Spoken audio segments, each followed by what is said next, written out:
My name's Maria, I'm 32, and last week, my own family laughed at me over dinner. They called me broke, useless, and said I'd never make it. But when my dad's eyes fell on the watch around my wrist, everything changed. The room went silent. They had no idea what that watch meant, or what it revealed.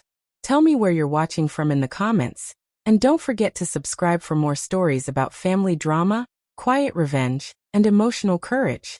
It had been almost 3 years since I'd heard my mother's voice outside of a polite holiday text. So when her name flashed across my phone that afternoon, I froze mid-sip of coffee, my stomach tightening the way it always did when the past tried to call back. "Maria," she said, her tone light but cautious. "Your dad and I were thinking, maybe you could come for dinner this Sunday. Everyone will be there." Her voice carried that same mix of politeness and distance that used to fill our home. I could almost picture her standing in the kitchen, phone pressed between her shoulder and cheek while stirring something on the stove, pretending everything was fine. I didn't say yes right away. In fact, I didn't say much at all. The sound of her voice dragged up memories I'd worked hard to bury. The last dinner we'd shared, my father's sharp words, my brother's jokes about how teaching art classes isn't a real job, and my sister's pitying looks. They'd made me feel like I was the family embarrassment, the one who'd wasted potential by leaving a stable marketing job to start a small online art business. And now, suddenly, they wanted me back at the table. I asked her why, though my voice came out softer than I intended. "Oh, just a normal family dinner," she said quickly, her words tumbling like they were rehearsed. "You know it's been too long. Your father wants to see you." That last part made me pause. My father wanted to see me? This was the same man who hadn't returned my calls when I was struggling to pay rent. The same man who told me that people with talent don't need to beg. Still, a part of me, some foolish, tender part that hadn't learned, wanted to believe he meant it. Maybe they'd changed. Maybe time had softened the edges. Or maybe I just wanted closure. "Okay," I said finally. "Sunday works." She sounded relieved, almost surprised I agreed so easily. "Good, sweetheart. 6 o'clock. You can wear something nice. It's been a while." That last comment twisted in my chest like a dull knife. The rest of the day passed in a quiet blur. I kept replaying her words, the tone, the hesitation between sentences. My gut told me something wasn't right, but I brushed it off. Maybe it really was just dinner. Maybe it was time to face them. That night, as I sat on the couch sketching a design for a new jewelry collection I'd been planning, I caught my reflection in the dark TV screen. Messy bun, worn hoodie, paint on my hands. The version of me my family remembered would never have looked like this. And yet, I'd never felt more myself. Sunday came too quickly. I woke up early, cleaned the apartment, and tried to calm my nerves with coffee and background music. But nothing could quiet the uneasy feeling that maybe this invitation wasn't about reconciliation. I stood before my closet, staring at clothes that didn't seem to belong to either world. The corporate dresses from my old life hung beside soft cardigans and denim jackets that smelled faintly of paint and would varnish. In the end, I chose a simple navy blue dress, clean, comfortable, nothing fancy. Then, before leaving, I clasped the watch around my wrist. It was a small, vintage piece with a faded leather strap and a gold-rimmed face. My old friend and mentor, Paul, had given it to me before he passed away. He used to say, "When people see your worth, good. But when they don't, let your work speak instead." That watch was my reminder. My quiet armor. The drive to my parents' house felt longer than usual. The streets looked the same gas station on the corner, same maple tree near the old post office, but everything else felt smaller, tighter. Their house sat on a quiet suburban street in northern Illinois. One of those places where every lawn looked manicured, and every neighbor waved just enough to seem polite. When I pulled into the driveway, my brother's SUV and my sister's shiny hybrid were already parked there. I sat in the car for a full minute before getting out, steadying my breath. I could already hear faint laughter from inside. The familiar sound of a family I was once part of but never truly belonged to. My mother opened the door before I could knock. "Oh, Maria," she said, smiling too widely. "You look good." She hugged me, the kind of hug that felt more like a polite formality than affection. Behind her, the smell of roasted chicken and garlic filled the air, warm, homely, nostalgic. Hi, Mom, I said softly, stepping inside. The house looked exactly the same.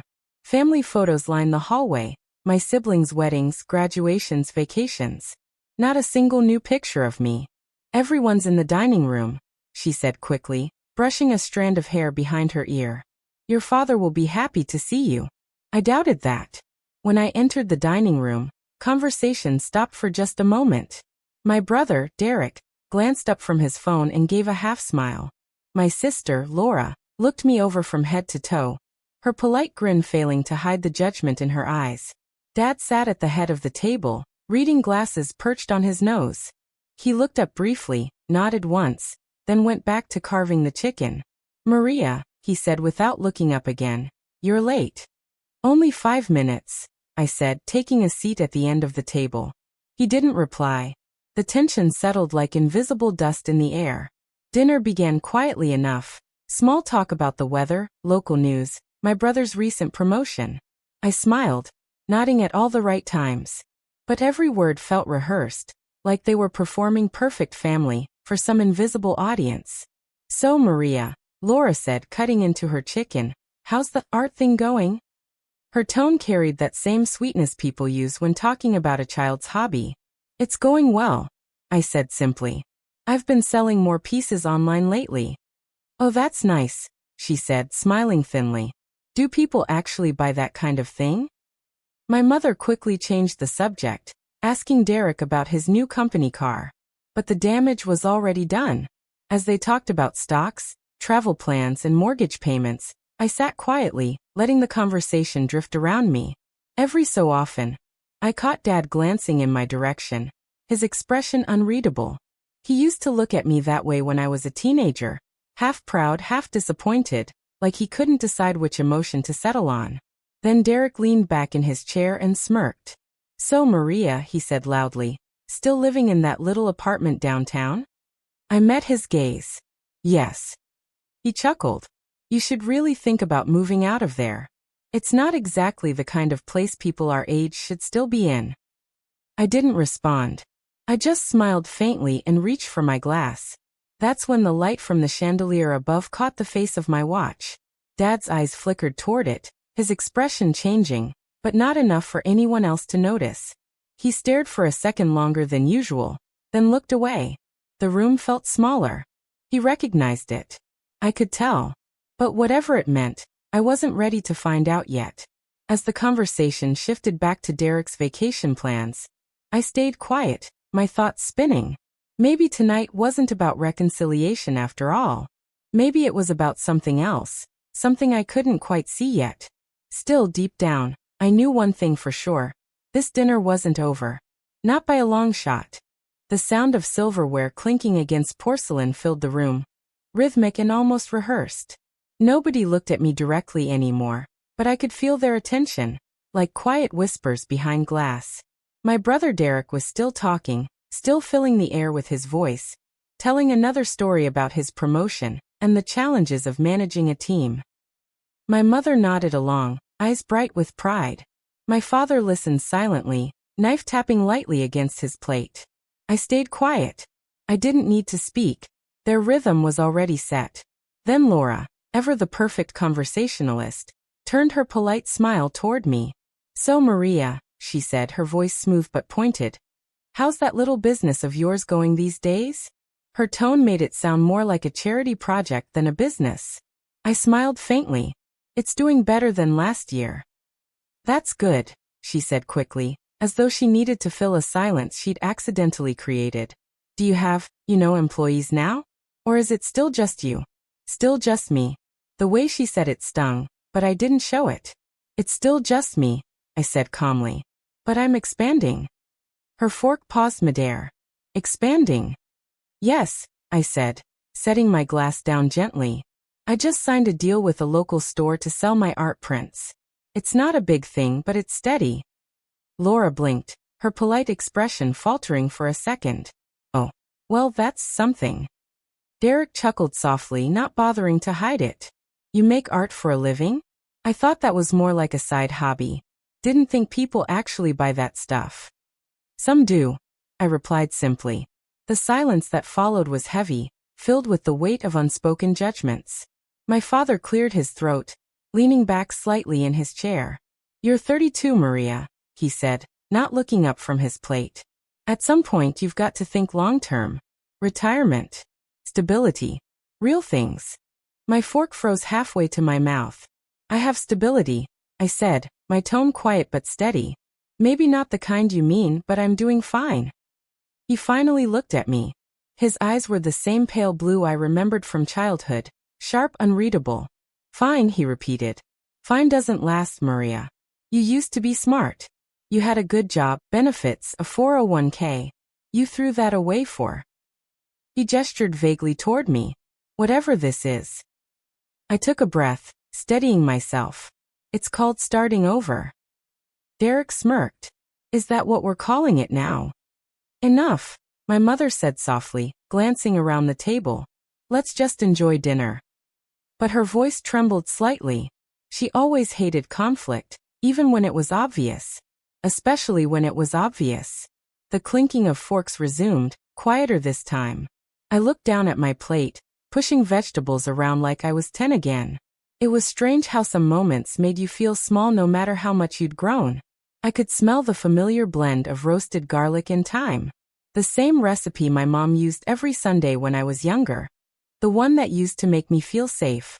Now, it just reminded me of how much distance could exist even across a single table. My father spoke again after a few minutes, his tone firm, businesslike. "You know, Laura and David are saving for a new house next spring. Derek's investing in property. Real progress. That's what I like to see." My mother smiled, proud and relieved to have something positive to latch onto.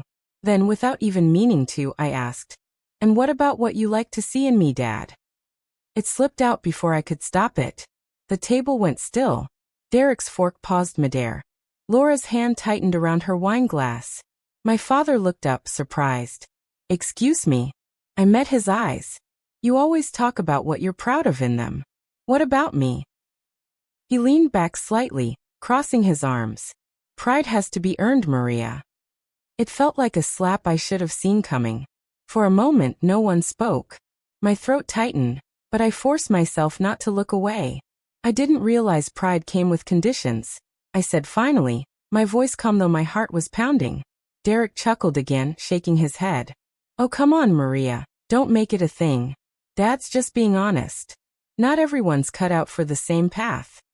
Laura nodded in agreement. "He's right, you know. You were always different."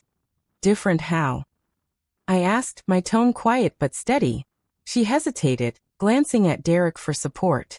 "You just think too small sometimes. You could have done more with your degree. Remember how good you were at marketing? You could be making 6 figures by now." I smiled faintly. "Money isn't everything." "That's what people with no money say," Derek muttered under his breath. I heard it. So did everyone else. My father didn't correct him.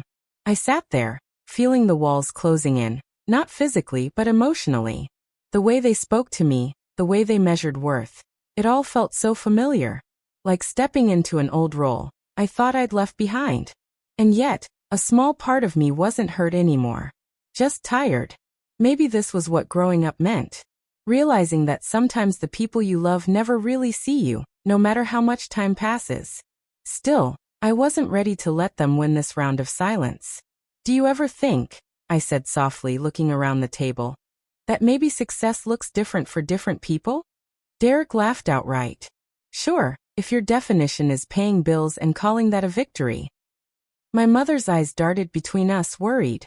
"Derek, please." "No, Mom, it's fine," I said, keeping my tone calm. "He's right in a way. I do call that a victory. Because there was a time I couldn't even pay those bills." My father sighed deeply, rubbing his temples. "Maria, this isn't about pity. We're talking about ambition. Drive." "I have both," I said quietly. He looked at me again, his expression softening slightly, then hardening again just as quickly. "You think you do," he said. "But until you've built something that lasts, it's just talk." I wanted to ask him what lasts even meant anymore. Because to me survival did. Independence did. Peace did. But I didn't. I just nodded slowly and looked down at my plate again. The dinner dragged on, the air thick with unspoken things. My mother tried to lighten the mood by asking about Laura's garden, Derek's car, the neighborhood barbecue. Each topic passed like a patch on a leaky roof. It held for a minute before the silence seeped back in. At one point, my father asked Derek about a business trip, and for a while, the conversation almost sounded normal. I even caught myself smiling at one of Derek's stories. But it didn't last. Laura turned to me again, as if unable to resist the urge. You know, she said sweetly, maybe you could do some of your art at the next family fundraiser. A booth or something. It'd be cute. Cute? I repeated softly. I mean, not like a big deal, she said quickly, but it'd be good exposure. I laughed quietly. Exposure doesn't pay the bills. Her smile faltered. Well, you have to start somewhere, right? I wanted to tell her I'd already started. That I'd been working 16-hour days just to keep my dream alive. That I'd shipped more than 200 orders last month and had my art featured in a local magazine. But they wouldn't understand. Not because they couldn't, but because they didn't want to. They needed me to stay small. I excused myself to refill my glass of water. As I stood by the kitchen counter, I caught my reflection in the window. Faint, soft, the city lights beyond glimmering in the distance. For a brief moment, I wished I'd stayed home. Then I heard my father's voice again, low but clear. She's always been like that. Sensitive. Can't take a little push. My mother shushed him quietly. Not tonight. But he continued, his words sharp even at a whisper. She chose that life. She wanted to be on her own, fine. But she can't expect sympathy when it doesn't work out. My hand tightened around the glass, but I said nothing. I walked back to the table, heart steady now, not racing, not trembling. Just steady. I sat down, and when my father looked at me again, I met his eyes with a quiet strength I didn't know I still had. Is something wrong? He asked. No, I said softly. Nothing's wrong. And for the first time that evening, I smiled. A small, calm smile that seemed to unsettle him more than anger ever could. Because silence, I realized, could speak louder than any argument. The rest of dinner passed in uneasy quiet. Derek checked his phone. Laura refilled her wine. My mother gathered empty plates, trying to keep peace through motion. But my father kept glancing at me. Not in judgment now, but in thought. Maybe he was starting to notice the calm. Maybe the stillness unnerved him. He didn't know that in silence, I'd learned to survive. And soon enough he'd learn what silence could reveal. The clinking of silverware had grown into the only sound filling the room. My father's eyes still carried the same sharp judgment they'd worn minutes ago. And my mother avoided my gaze completely. My sister, Caroline, whispered something to her husband, who stifled a laugh like a kid caught in church. I sat there, fingers curled loosely around my water glass, pretending to study the condensation sliding down its side. My pulse thudded in my ears. That silence wasn't just quiet. It was heavy. It carried years of being misunderstood, of not meeting their standards, of trying to prove I was enough. Dad cleared his throat. So Maria, he said finally, you still at that little job of yours? He said little job like it was a temporary hobby. Something a person did before finding real purpose. My jaw tightened, but I forced a smile. Yeah, I'm still there. I manage the front office now. He nodded slowly, pretending to think. Office manager, huh? That's nice. The word nice rolled off his tongue like a crumb he couldn't wait to brush away. Caroline sipped her wine and smirked. Oh, come on, Dad. You should have seen her car when she pulled up. I swear, I thought the muffler was going to fall off. Laughter rippled around the table. Not loud, but enough to sting. I laughed too softly, politely, because that's what I'd always done. But something inside me cracked that night, like an old dam giving way. I looked down at my wrist, the one thing that still made me feel calm. The small silver watch. It wasn't fancy. It wasn't from any designer brand. But I'd bought it myself. The day I cleared the final payment on Mom's medical bills. The watch had cost me nearly 2 weeks' rent. But I'd wanted it as a reminder that I could handle things on my own. It wasn't about time. It was about freedom. As I traced the edge of its face with my thumb, Dad's voice cut through again. So when are you planning to settle down? You're 32 now, right? Caroline giggled. She doesn't need a husband, Dad. She's got her job and her cat. My stomach twisted. I heard Mom's soft sigh, but she didn't say a word. She never did when things turned toward me. I finally looked up. I'm doing fine, Dad, I said quietly. Really? Caroline tilted her head. Oh honey, we're just teasing. Don't be so serious. It wasn't teasing. It never was. The tension stretched until even the chandelier's faint hum seemed too loud. That's when Dad's gaze shifted. His eyes fell to my wrist. What's that? He asked. I blinked. My watch. He leaned forward, squinting slightly. Let me see that. For a moment, I hesitated. Then, without a word, I unclasped it and slid it across the table. The silver gleamed faintly under the warm light as it came to rest near his plate. Dad picked it up, turning it over between his thick fingers. Doesn't look cheap, he murmured. Where'd you get it? Bought it myself, I said. Caroline snorted. With what money? Something in Dad's expression changed. He was looking at the back of the watch now, where I'd engraved a single line. For every hour I didn't give up. He read it out loud, his tone softer than before. The table went still. I could almost hear my own heartbeat. Mom's eyes flicked to mine, briefly, just long enough for me to see a flicker of something. Pride, maybe, or guilt. Dad set the watch down gently, as though it were suddenly fragile. You did that, he asked. I nodded. Yeah. I wanted a reminder of what I've done. And what I've paid for. Caroline tried to laugh again, but it came out awkward. Well, that's poetic. But Dad wasn't listening to her. He stared at the watch, then at me, and for the first time in years, I saw uncertainty in his eyes. You bought this, he repeated. Yes, I said, my voice steadier now. After I finished paying off Mom's hospital bills. I wanted something small, something that meant I was moving forward. Mom's fork clattered against her plate. You paid what? I turned to her. The last bill. I didn't want to say anything then. It didn't seem important. I just wanted it handled. Silence. Then Dad exhaled long and low. We thought the insurance. It didn't, I interrupted gently. But it's okay. It's done now. No one moved. Even Caroline stopped fidgeting with her napkin. The air changed. It wasn't heavy anymore. It was quiet in a different way. Like the house itself was trying to process what had just been said. Dad looked down again, at the simple engraving, at the faint scratches on the metal. I watched his shoulders drop just a little, his usual pride slipping for the briefest moment. Mom reached for my hand under the table, her fingers trembling slightly. You should have told us, Maria, she whispered. I smiled. It wasn't something I did for thanks. Dad's voice came lower now. That's why you've been working extra shifts. I nodded. Yeah.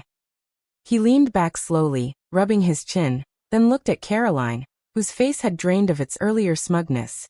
You might want to learn a thing or two from your sister, he muttered. Caroline blinked. What's that supposed to mean? He didn't answer. He just kept staring at that watch, like it had told him something he couldn't unhear. Mom dabbed her eyes with a napkin. You shouldn't have had to do that alone. I wasn't alone, I said softly. I had time. A small smile crept to my lips. It wasn't a jab. It was just the truth. Dad looked at me again. Why didn't you ever say anything? Because it never seemed like you'd listen, I admitted. Words don't mean much in this family unless they come with a title or a paycheck. So I stopped trying. That silence again, but this time no one mocked it. Caroline cleared her throat, shifting uncomfortably. You could have just asked for help. I did, I said, meeting her eyes. A few years ago. You said you couldn't because you and Jeff were saving for your second car. She didn't respond. Mom sighed. I remember that. Dad folded his hands together, elbows on the table. You've changed, Maria. I shook my head. No. I just stopped needing your approval. He looked down again, the smallest crack of a smile forming. That's something I never expected to hear from you. I shrugged lightly. Guess time does change people. The irony wasn't lost on any of us. For the rest of the dinner, no one laughed. There were no more jokes about my little job or my old car. The conversation turned awkwardly normal. Caroline asking Mom about her garden, Jeff talking about the weather. But every few minutes, Dad's gaze drifted back to the watch sitting beside his plate. When dessert came out, Mom placed a slice of pie in front of me with her own hands. "You always liked apple, right?" I smiled. "Still do." Her voice cracked slightly. "I'm proud of you, sweetheart." It wasn't much, but it was more than I'd heard in years. After dinner, I gathered my things slowly, letting everyone scatter into their usual routines. Caroline and Jeff left early. Mom went to put the dishes away. Dad stood by the window, arms crossed.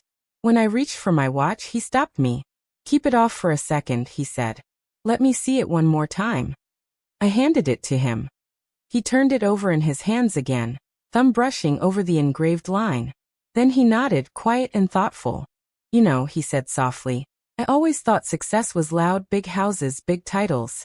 But I think I was wrong." I smiled faintly. "Maybe it's just steady." He looked at me, eyes tired but softer than I'd ever seen them. "You proved something tonight, Maria. Not just to us. To yourself." I didn't say anything. I didn't need to. As I walked to the door, he called after me. "You take care of yourself, kid." I slipped the watch back onto my wrist, feeling its weight settle against my skin. It wasn't heavy, it was grounding. And for the first time in my life, I realized silence could say everything words never could. The table felt quieter than before. The laughter had faded into awkward glances and half-hearted conversations. Even the sound of the silverware felt sharper, like every clink carried a memory we didn't want to touch. I sat there, my hands folded in my lap, the weight of that moment still pressing on my chest. The way Dad's eyes had locked on my watch earlier, it had shifted something in the air. Nobody had said a word since then, but their silence was louder than anything they could have spoken. I could feel Mom's eyes flicker toward me now and then, soft but uncertain, like she was trying to measure the truth behind everything she thought she knew. My sister, meanwhile, busied herself with her phone again, pretending not to notice the tension she'd helped create. And Dad, he just stared at his plate, fork in hand, but not moving. His pride was still there, sitting next to him like a shadow. But for the first time, it didn't seem so sure of itself. When I finally took a sip of water, the glass trembled slightly in my hand. I hadn't realized how much I'd been holding back, not just words, but years of quiet. The kind of quiet that builds up when you keep swallowing the things you should have said. I had never been the type to argue. I used to believe silence was safer. That peace meant keeping my mouth shut. But that night, my silence felt different. It wasn't weakness anymore. It was strength, the kind that made people face what they didn't want to see. Dad finally cleared his throat, the sound rough, like the words had been stuck there for years. "So," he started, but his voice faded halfway. Mom looked up. "So what?" He gestured toward me, still avoiding my eyes. "That watch. Where'd you get it?" The question wasn't really about the watch. We both knew that. It was about the image he'd built in his head, the daughter he thought couldn't possibly afford something nice without someone else's help. I took a slow breath. "I bought it." He looked up then, his brows tightening. "You bought it?" "Yes," I said, steady this time. "With money I earned." The silence stretched again. But this time, I didn't rush to fill it. A small memory flashed, me sitting in my tiny apartment 6 months ago, staring at that watch in the store window after another long shift. I'd almost walked away, but then I thought about how I'd spent years feeling like nothing I did ever measured up to their expectations.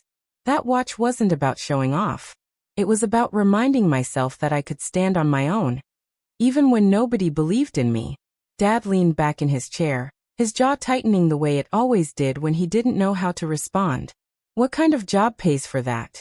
he asked finally, his tone almost defensive. I met his gaze. "The kind where you work hard, and don't tell anyone what you're building until it's ready." Mom's lips parted, like she wanted to say something, but then she just nodded slowly, as if she understood more than she wanted to admit. The room grew heavier, but not in a painful way, more like everyone was realizing how long they'd been living in their own version of me. I caught my reflection in the dark window behind them. I looked calm. Maybe for the first time, I wasn't shrinking myself to fit their comfort. Dad set his fork down, the sound echoing. "You should have told us," he muttered, not quite meeting my eyes. I tilted my head slightly. Would it have mattered? He didn't answer. He didn't have to. I remember the first time he called me the dreamer. It wasn't meant as a compliment. I was 19, talking about wanting to design things, to start something of my own. He'd laughed, said I should be practical like my sister, who'd gone into finance. That laughter had stayed with me. It followed me every time I took a risk or made a mistake. So I learned to stop telling him things. And now, sitting at that same table, it felt like everything I'd ever wanted to say was hovering in the space between us. But I didn't need to speak it. The truth was already there. My sister finally broke the tension. "So what exactly do you do now, Maria?" she asked, a faint smirk tugging at her lips, like she still couldn't believe I was capable of anything successful. I smiled, a calm, quiet one. "I started a small design company. We do product packaging and branding. Nothing big, but it's mine." Her smirk faded a little. "Since when?" 2 years, I said. "Started from my living room. It's doing okay now." Dad looked up again, surprise flickering in his expression. Mom whispered, "That's wonderful, honey," though even she sounded like she was trying to process it. I didn't need their applause. Their silence said enough. For a moment the air felt different, fragile but clearer. I picked at the edge of my napkin, grounding myself in the small movement. "You know," I said quietly, "I used to think being successful meant you'd finally be accepted. But I learned that no matter what you do, people will only see what fits their version of you." Mom frowned softly. "That's not true, sweetheart." I met her gaze. "Isn't it?" She sighed, and her eyes softened. "Maybe it was. But it doesn't have to stay that way." Dad's face shifted. Guilt, pride, confusion, all tangled together. He wasn't a cruel man. He was just stubborn. Raised to think pride was proof of strength. I could almost see him fighting with himself, wanting to say something but not knowing how to start. Then a small clink broke the moment. My sister's bracelet hit her glass as she shifted awkwardly. "I didn't mean what I said earlier," she murmured. "About you being broke." I smiled faintly. "It's okay." But she shook her head. "No, it's not. I shouldn't have said it." The apology wasn't perfect, but it was real. And for the first time, I saw her, not as my rival but as someone who'd been competing for approval too. Dad exhaled deeply. "Guess I owe you one too." I looked at him, unsure how to respond. He rubbed the back of his neck, avoiding eye contact. "You proved me wrong, Maria. You did it your way. He stopped. "I didn't think you'd make it out there on your own." There it was, the truth, tangled in pride but finally spoken. I nodded slowly. "I know." The silence that followed wasn't heavy anymore. It was healing. We sat there for a long moment. No one spoke, but something shifted. I could feel it. The years of misunderstanding melting just enough to let in a little warmth. Dad finally pushed his chair back. "Coffee?" he asked, his voice quieter now, almost gentle. Mom smiled, relief washing over her features. "I'll make it," she said, standing up quickly. As she walked to the kitchen, Dad turned back to me. "You still got that old sketchbook you used to carry everywhere?" I chuckled. "Yeah. It's in my car, actually." He nodded. "Bring it next time. I'd like to see what you've been drawing." It wasn't a grand reconciliation. There were no tears, no dramatic hugs. But that silence, the one that used to sting, had finally become something else. It was understanding. It was space for new beginnings. I leaned back in my chair, the soft ticking of my watch echoing faintly in the background. That same sound they once ignored had spoken louder than any argument could. And for the first time in years, I didn't feel like I had to prove anything. The silence had already told my story for me. The night air hit me as soon as I stepped outside. It was cooler than I expected, brushing gently against my face, carrying the faint scent of rain that hadn't fallen yet. Behind me, through the dining room window, I could still see the warm glow of the chandelier. The same one that had lit 100 family dinners before this one. Except tonight, everything felt different. For the first time in years, I wasn't walking away from that house feeling small. I wasn't fighting back tears or replaying the arguments in my head. I was just calm. Dad's voice echoed faintly in my mind, his quiet apology, the shaky way he'd said, "You proved me wrong." It wasn't perfect, but it was real. And maybe that was all I'd ever wanted from him. The gravel crunched softly beneath my shoes as I made my way toward my car. Each step felt like releasing another piece of the weight I'd carried for so long. Years of trying to be seen. Years of being underestimated. I looked back once more at the house, the curtains drawn now, a soft shadow passing behind them. I wasn't angry anymore. That surprised me. I thought I would be. Instead, I felt something quieter. Something that felt a lot like peace. As I reached my car, I caught my reflection in the window. The porch light cast a faint glow on my face, tired maybe but content. I brushed my fingers against the watch on my wrist, feeling the cool metal against my skin. It ticked softly, steady, like it was reminding me that time moves forward, whether people believe in you or not. I slid into the driver's seat and closed the door. For a few seconds, I just sat there, hands resting on the steering wheel, eyes fixed on the house I used to call home. I had always thought walking away meant giving up. But now I realized it sometimes means choosing yourself over the noise. I turned the key, and the soft hum of the engine filled the quiet. But I didn't drive off right away. Old memories began to surface. The late-night talks Mom and I used to have when everyone else was asleep, the sound of my sister's laughter echoing down the hallway, even Dad teaching me how to ride a bike in the driveway. Not everything about that house was painful. It held good things too, things worth remembering. And maybe that's what growing up really means. Learning to carry both, the hurt and the love, without letting either one define you. A vibration from my phone broke my thoughts. A message from Mom lit up the screen. "I'm proud of you, sweetheart. Drive safe." I smiled softly, the words blurring for a second as my eyes welled up. Mom had always been the bridge between my silence and Dad's pride. It took her time, but she finally saw me for who I was. I typed back a simple reply. "Thanks, Mom. I'm okay. Love you." I hesitated before hitting send, then added, "Tell Dad I'll bring that sketchbook next time." And I meant it. For the first time, I truly meant it. As I drove down the familiar street, the streetlights flickering past like slow, steady beats, I thought about how much had changed. Not just them, but me. There was a time when I would have given anything for their approval. I would have molded myself into whatever version they wanted.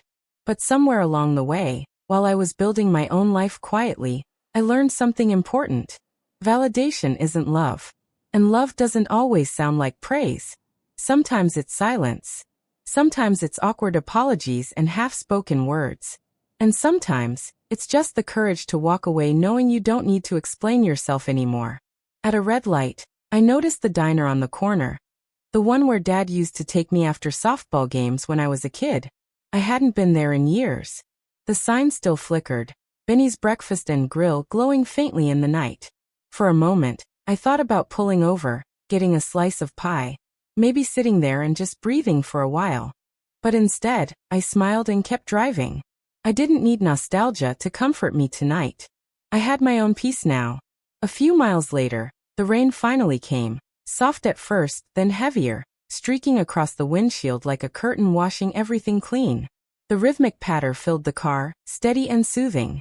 I turned the wipers on, and let the sound settle over me. It felt symbolic somehow, like the sky was letting go too.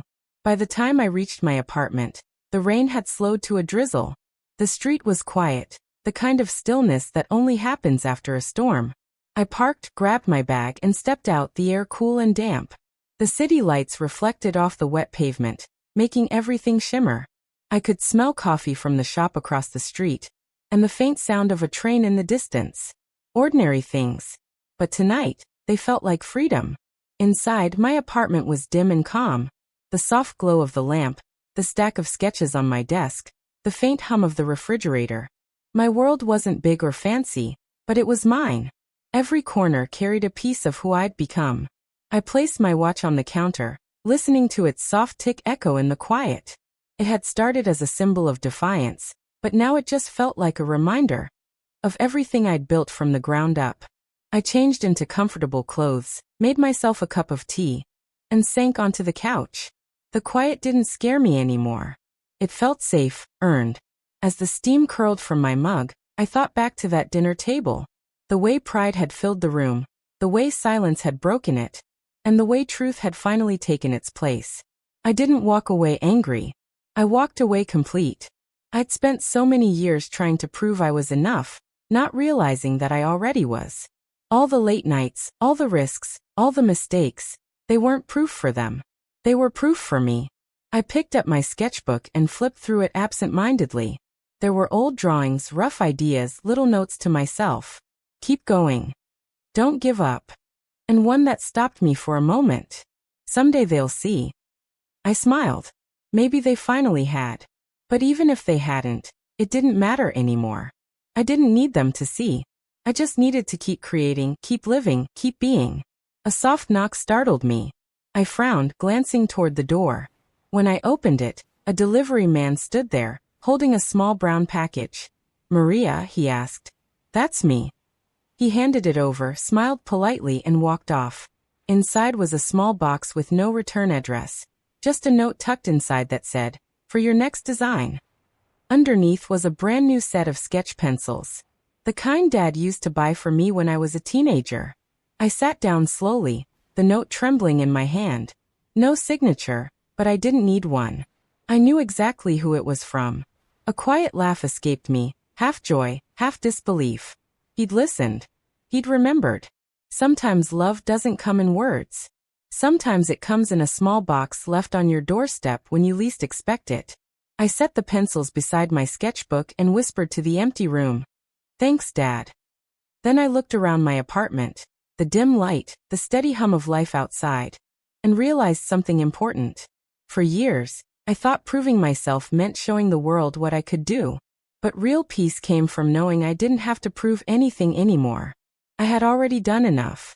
I was enough. I leaned back, sipping my tea, feeling the warmth spread through my chest. The rain had stopped completely now, leaving only the soft sound of city lights humming in the distance. It was quiet again. But this time, the silence wasn't heavy. It was freedom.